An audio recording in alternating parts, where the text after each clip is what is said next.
So, well, thank you very much to everyone who is here in BBK Cuna, Bilbao, which is a very beautiful city, which I am discovering these days here because of HackSTEM.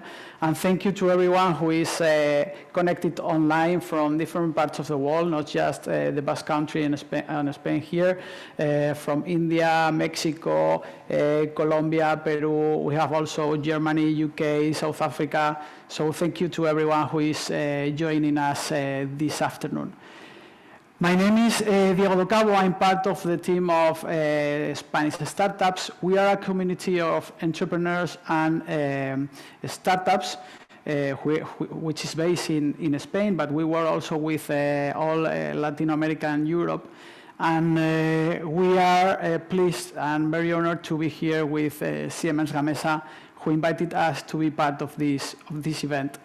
This year, HackSTEM is the third edition, so we have done two editions before that with a great success, and this every year is becoming bigger and bigger and more international also. So let me thank you, Rocío, and all the team of Siemens Gamesa for supporting this event and this initiative. And please, Rocío, tell us a little bit more about Siemens Gamesa and about HackSTEM. Thank you, Diego. Welcome and good afternoon. I'm Rocío Millán from Siemens Gamesa, and it's our third edition with HackSTEM, and we're very proud about that, and we're very thankful to Spanish Startup that has been our partner since the beginning. You're going to ask me, why are you here at Siemens Gamesa, and what is HackSTEM? Well, Siemens Gamesa, as you probably know, is a world leader in technology in the renewable energy sector, in particular in the wind industry. And for us, it's very important to have enough professionals in the future. We are in 90 countries, and we do believe that the talent doesn't know about gender, nationality, or any other factors. We want to reach out to all these students around the world with solutions that will help them.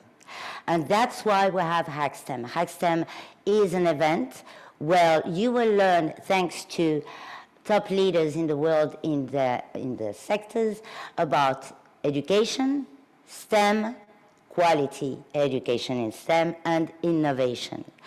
And you will learn about why it is important, gamification, why gamification is important, but also why it is important to have more professionals in STEM, because to fight climate change, to build a better world thanks to the Agenda 2030, and also to give the opportunity to more people around the world to have prosperity and a better job, we will need a lot of professionals in STEM to take advantage of all the innovation we have. Then that's the reason why we're here today. First, to have that series of webinars, and also to have a hackathon, because mainly HackSTEM is about the hackathon and about the talent like yours, that you are putting your talent, your ideas, just to help younger children to learn about STEM, to share your passion for science, technology, engineering, and math. Then thank you to all of you who are participating this week with us in the webinars, but also in the hackathon. Thank you. Well then, before we start with the masterclass, we're going to have two fantastic masterclass. Let's hear, we're going to have now Javier Combarro, Fernandez Combarro, who is our Human Resources Director, to tell us why we're all here, okay? Then let's pass it to, I pass him the floor.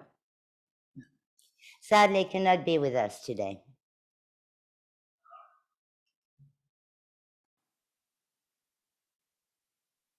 But it's not your time yet, Stephen. Give us just 2 minutes. We are going to put one video. Thank you all for part. Yeah, you got it there.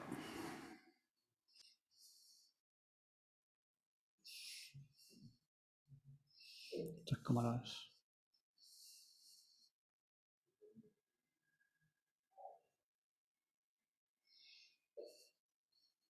Ahí está. Good afternoon, and thank you all for participating in this third edition of HackSTEM 2022. I'm really sorry I'm not able to be there. I'm currently traveling, I'm in Denmark, but I want to stress and show, the commitment of Siemens Gamesa in supporting this HackSTEM and this STEM initiative. Special thanks to all the partners involved in this event, like Spanish startups, Microsoft, Lego Education, Sustainable Development Solutions Network for the United Nations, and BBK CUNA. Hosting this, open ceremony is something really relevant and important for us. Thanks also to all the speakers participating and the universities that will take, part of in this event. As the head of human resources for Siemens Gamesa, I perfectly acknowledge the importance and the relevance of STEM education in this world. Although these skills are, highly on demand nowadays, what we see is that there is a low number of students, getting in those careers, and especially concerning, when we're talking about female talent. We need to ensure that there is real interest, and we really strongly promote STEM education.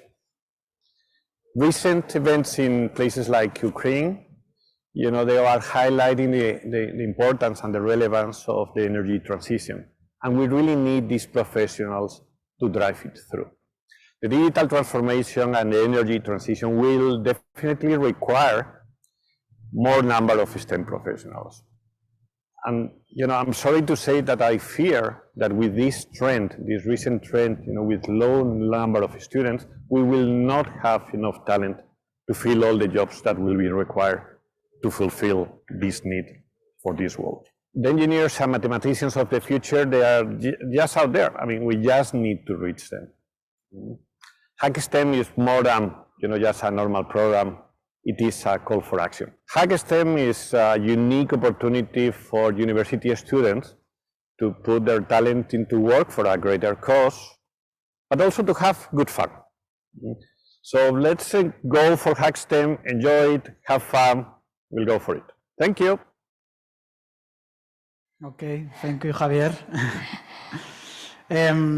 Well, as you heard from Javier, the objective of HackSTEM is not just promoting the education, the quality of the education is also having fun. So that's why we are organizing this hackathon. And for the first masterclass, we would like to invite Stephen to the room. Can you hear us, Stephen? I can. Hi, Hacking STEM. Okay. How are you? Very, very well, thank you. Very well. Okay. I'm calling from Qatar in the Middle East. Okay, that's great. So, Stephen, now you are gonna tell us your point of view of education, how to use gamification for promoting this. Well, you have now the roof, so please give us your point of view and your experience. Perfect. Thank you so much, and it's just a great honor to talk to you all today from wherever you are around the world. I'll start with an introduction. I'll share my screen. Let me just work out what that looks like. Oh, can I? It says I'm not able to share my screen. Can I do that?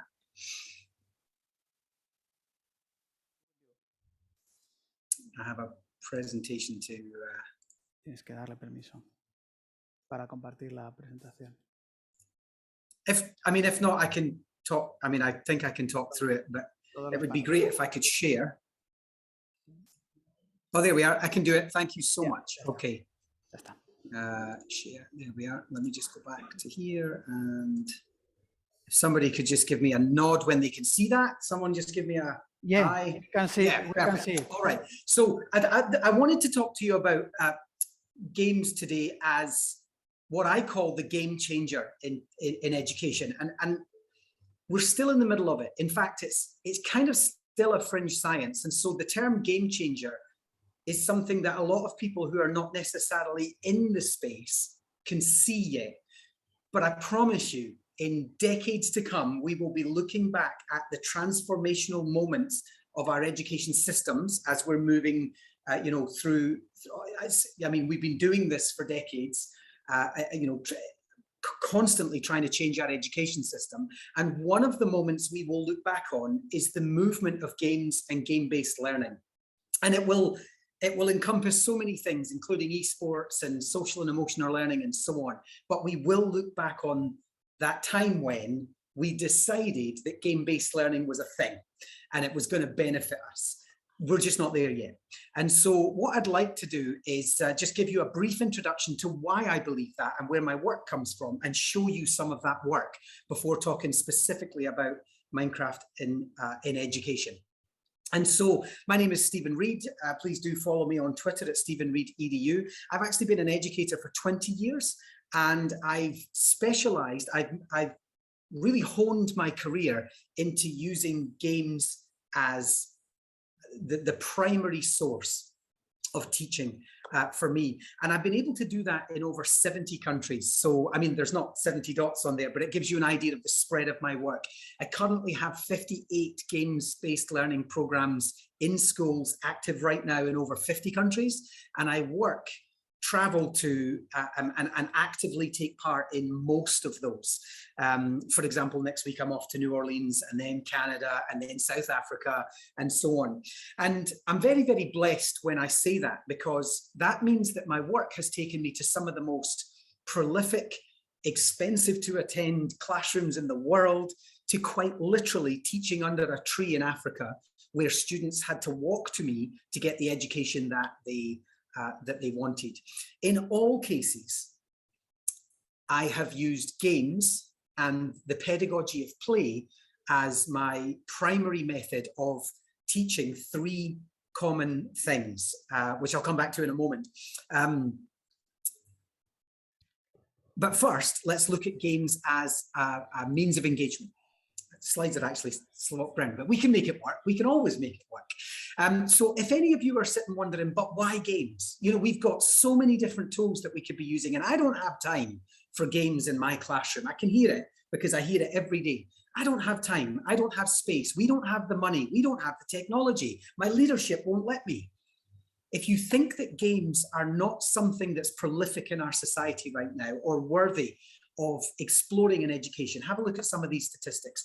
There are 2.5 billion gamers worldwide. We talk about gamers as people who game by habit or for the necessity of entertainment or to find some sort of escapism. We talk about that. If they do that per day, per week, per month, as long as it's some habitual kind of turning to games, not necessarily video games either. It could be Magic the Gathering or card games or sport, for example. But there are 2.5 billion gamers worldwide when we do talk about digital.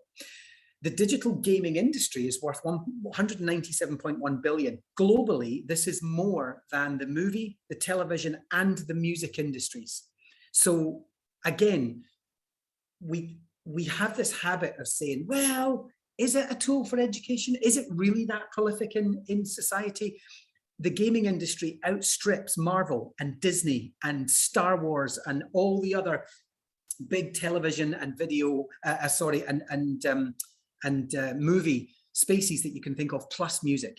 A whole host of other stats in there, but one of the ones I want you to focus on is, as we go further down, technically third from the bottom of the main pile, 59% of gamers are male and 41% of gamers are female. As per our previous speaker from Siemens, saying that we really need to start focusing on bringing girls into the STEM space.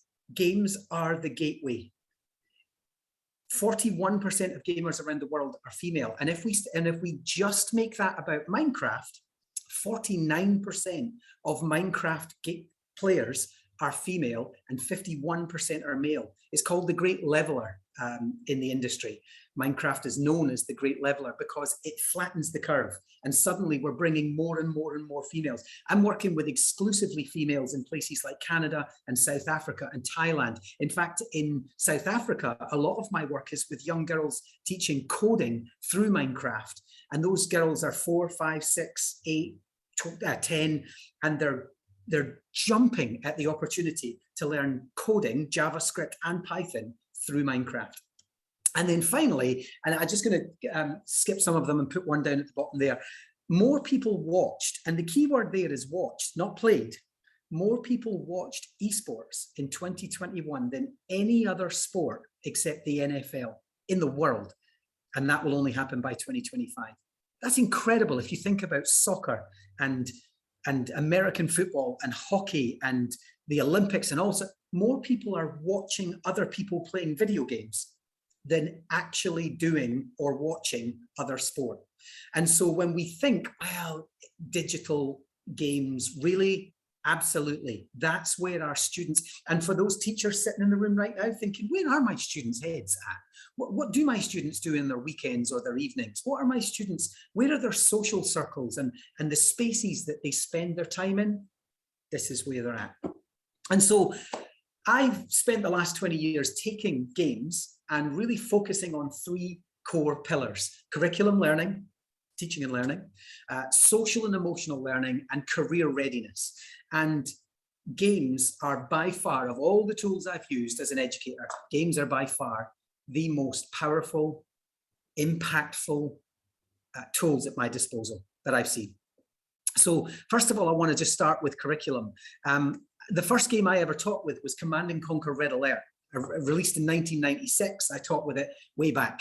And I taught history and geography of Europe by following a kind of a false narrative of the Second World War and having my students actively engaged in mini combat for places like Budapest or Trieste or Bratislava. And the way I did it was I gave them a blank map on the wall, and every time they either conquered or liberated somewhere, they had to go and show me what it was and why it was strategic and where they'd done it and who they'd fought and so on. And by the time we were finished the year, I could literally sit in my room with my students and put a blank map of Europe on the wall and say, show me where Bratislava is. And they would literally walk up and they would draw within a very small, probably a euro cent circle. They could pinpoint Trieste, Bratislava, Bucharest, Riga. They could tell me where all of the major towns and cities. I could say to them, show me the Danube. Just take this blue pen and draw me the Danube. And they would just go up and draw the Danube because they knew exactly where it was, because we had played World War II as part of their history. And the narrative of World War II, of course. So they'd learned about the annexation of Austria, the battle for Poland, and so on and so on.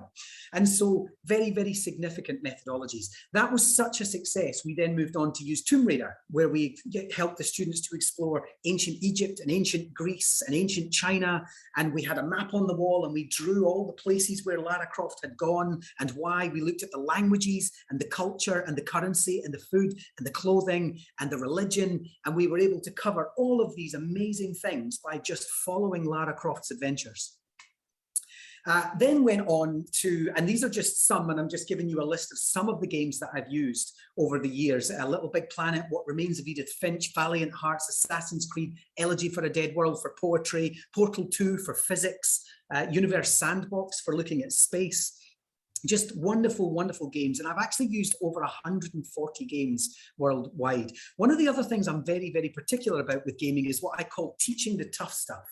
If we can't teach our children to be good citizens because we're so busy teaching them the absolute musts of trigonometry, then we've got something wrong.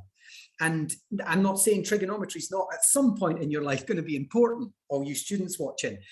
But if we're teaching trigonometry at the expense of empathy, at the expense of kindness, at the expense of rigor and understanding of the world, then we've got it wrong. And so I actually use a whole host of games for that. Unmanned, Life is Strange, The Unfinished Swan. These are games that look at kindness, and they look at cultural relevance, and they look at depression, and they look at abandonment, human loss. They look at refugee narratives, all this stuff, gender equality. Religious and moral tolerance and celebration, all these things that we want our children to try to understand to make the world a better place. Games can do that. And actually, on this particular note, there's very, very, very few games, very few other tools that really help our children to understand why they need to be better citizens, generation on generation. However, along came Minecraft, and of course, Minecraft teaches everything and anything. And so I just want to give you a few examples of where Minecraft comes in particular. And as you can see, this is part of our Toy Box series for ancient Rome and the city of Pompeii. And what Minecraft did that changed the dynamics of game-based learning for the last 20 years is that suddenly our students were consumers. Suddenly our students became creators, no longer consumers. Consumers of books, consumers of television, consumers of the teacher at the front of the room. Suddenly with games, children were the creators of their own narratives, their own spaces, their own social circles. Games empower students. And so in the United States, I throw children into huge boxes of Lego, big piles of Lego. And then I say to them, and I'm talking young children at this stage, as you can see in that picture. And then I say to those children, here's what we're going to do. Today, we're going to focus on and learn about hydroelectric power. And adults will very often say to me, whoa, whoa, I've had parents say to me, hang on a minute, hydroelectric power is way more advanced than, wait, that my little girl's not ready for this.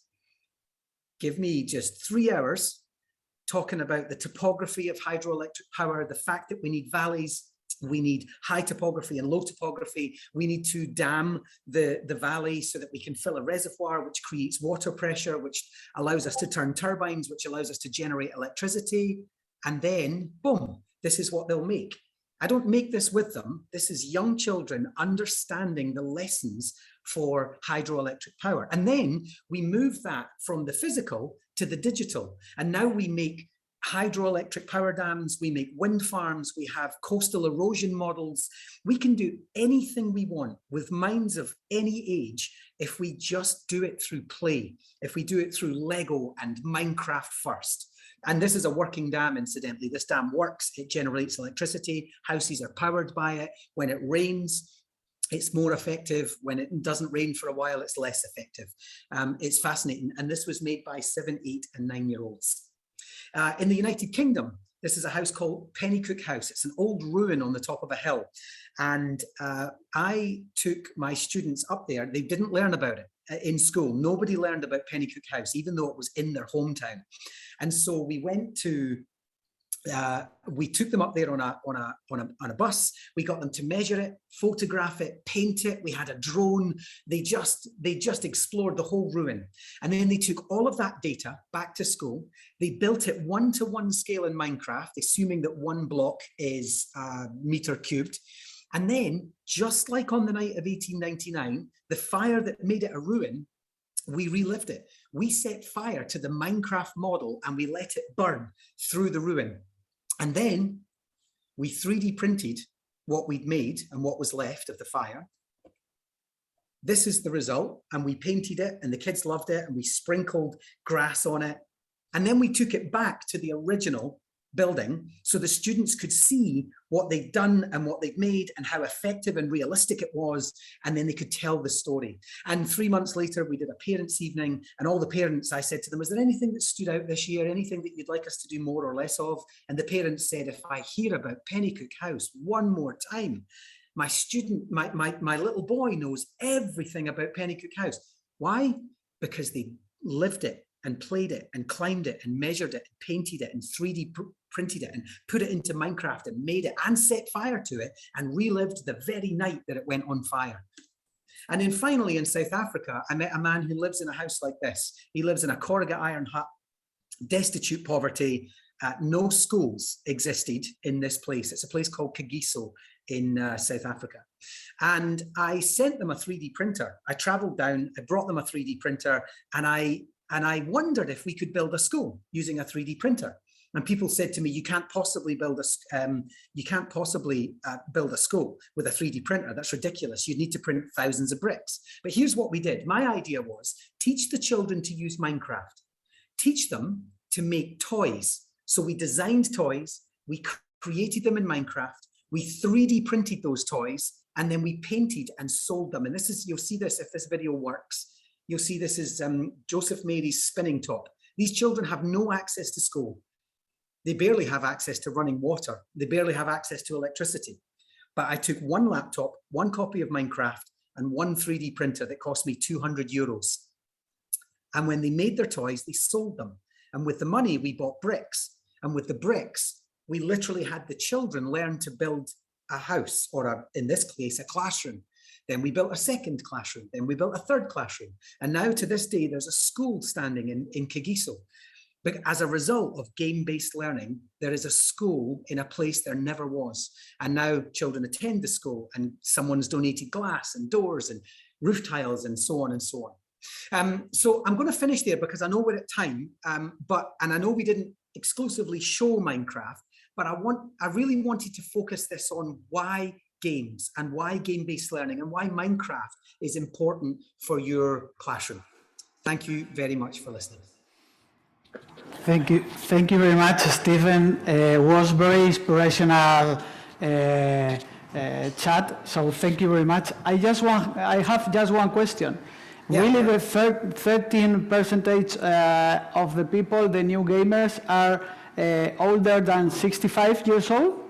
Yes, so that's a new study from 2022, early 2022 in March, and that study suggests that 13% of new people buying gaming devices, Xboxes, PlayStations, gaming PCs, etc., usually something like a Nintendo Switch, for example, they are 65 plus. And the reason for that is because, one, the first games were available way back when in like I played the Commodore 64 and the Atari 1200. So many of those people, even before that, they're now grandparents, they're retiring, and they're thinking, I want to play video games. But actually, more important than that, they're realizing that the way to connect with their grandchildren is through these platforms. You want to connect with your grandchildren? Play a Nintendo Switch with them when they come to visit. That's how to make the intergenerational connections that we're trying to make. Why? Because that's where our children are spending their time. This is the new landscape of our children, whether we like it or not. Mm-hmm. I'm gonna tell my father, but he's still thinking what to do after retirement. So I'm gonna tell my father to play video games. Thank you very much. A great impact that the project that you made in South Africa. That's very also inspirational. Thank you very much. Thank you. Thank you. You want to tell anything? Thank you for your time today. Do you have any question in the room? Because we have people with us today. Maybe somebody want to ask a question to Stephen. Well, they have your contact. We will share your contact also. So if anyone has any question during this week before the hackathon, feel free, right, to write you a message. Absolutely, please do. Yep, stay in touch. Okay. Thank you, Stephen. It was a wonderful way to start the hackathon. Thank you. Thank you so much. Bye, everyone.